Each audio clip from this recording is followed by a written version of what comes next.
This video is brought to you by New Type HQ because they sent me the kit. Thank God for Harry.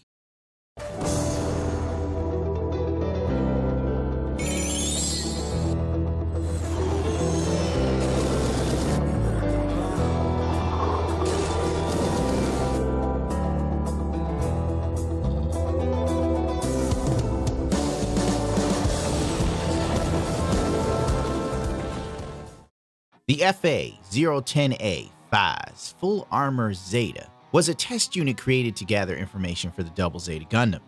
It had no transforming ability, the giant beam sabers didn't work, and overall was made to test the structural integrity of armor that was later to be used on the Double Zeta. Also, the head mega cannon didn't work either, but they put it there for balance. Makes perfect sense. You gotta love Gundam lore, they actually think about this stuff.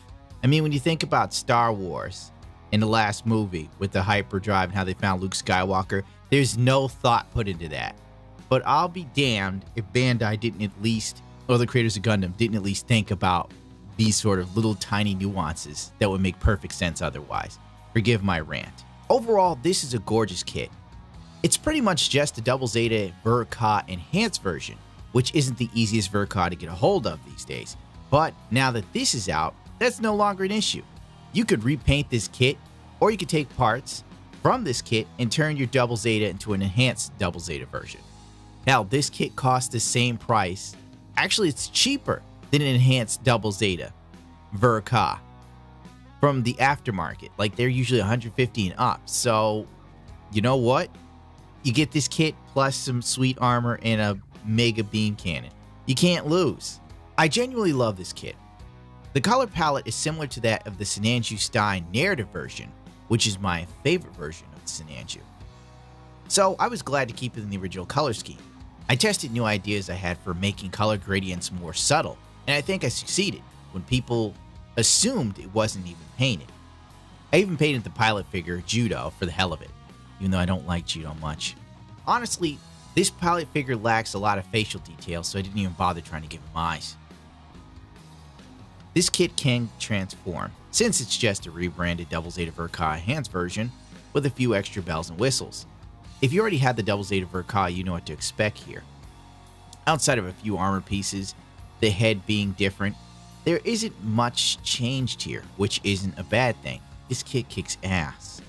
Outside of a few armor pieces and the head being different, there isn't much changed here, which isn't a bad thing because this kit kicks ass in its normal form. But once you add the armor, it becomes a fragile brick. I wish this kit came with some articulated hands to go with these switchable hands. Why the hell not, Bandai? I mean, for Christ's sakes, it only has one set of hands and one firing trigger finger hand. That's it! I guess they had to cut costs somewhere, but really, for 120 bucks, give me some postable fingers as an option. The real meat and potatoes here is the full armor set for the Double Zeta, which I didn't care for at first, because I liked the look of the suit without the armor. But once I slapped the armor on the kit, it really came to life for me. I didn't paint the weapons on the level I wanted to due to time constraints. This kit is already a month behind. But back on subject. The full armor Zeta is a sight to behold. It turns an already badass kit into an absolute unit. Pure intimidation. But that's all this kit does at that point. Once you put on the armor, it can only do one thing, and that's look cool. Because it can't do anything else. Even some of the poses on the box are misleading. You'll need at least 2 action bases for some of these poses. The mega cannon is so heavy, it pulls the backpack forward on the Fazz. And if it isn't on a stand, it tips over. They recommend the action base 4. Sure, it's perfectly fine if the Fazz is standing static. Absolutely no aerial poses.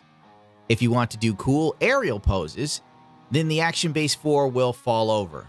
You will have to get the action base 3. The ammo feeder belt is from the Gundam Heavy Arms Master Grade. I don't really care for it. It should have been longer because it pops out of place so easily, and even when it's connected, it's a tight fit. Getting the Fazz to hold the mega cannon with its hand will help with balance. This will make him capable of standing on his own, but I would not trust it to not tip over for a long period of time or any duration of time. Hell, if a truck drives past your house and it's a little heavy and shakes a bit, the Fazz will fall over. Also, with how bulky the armor is, you can't really get the arm in too many positions to hold the gun. If you painted your kit, this will lead to some sort of scratching. This is a problem. On the plus side, you can put the Mega Cannon on either shoulder, as well as the double beam rifle can be switched to either shoulder. I also forgot to mention that the trigger fingers pop off so easily with the Mega Cannon. It's so annoying that it's probably not even worth bothering to use it. I mean, just put the balled up fist one in there, point it with the double beam rifle, and call it a day, because this thing sucks, and use the shoulder to balance the Mega Cannon. That's what I did. Sorry for the lack of poses. Not that I could do many to begin with, but I broke a mount on my camera slider while filming this after 3 days straight of working on the kit. So at that point, I ran out of energy to fiddle with this kit any further. This could affect future videos if I cannot get a replacement part from the company.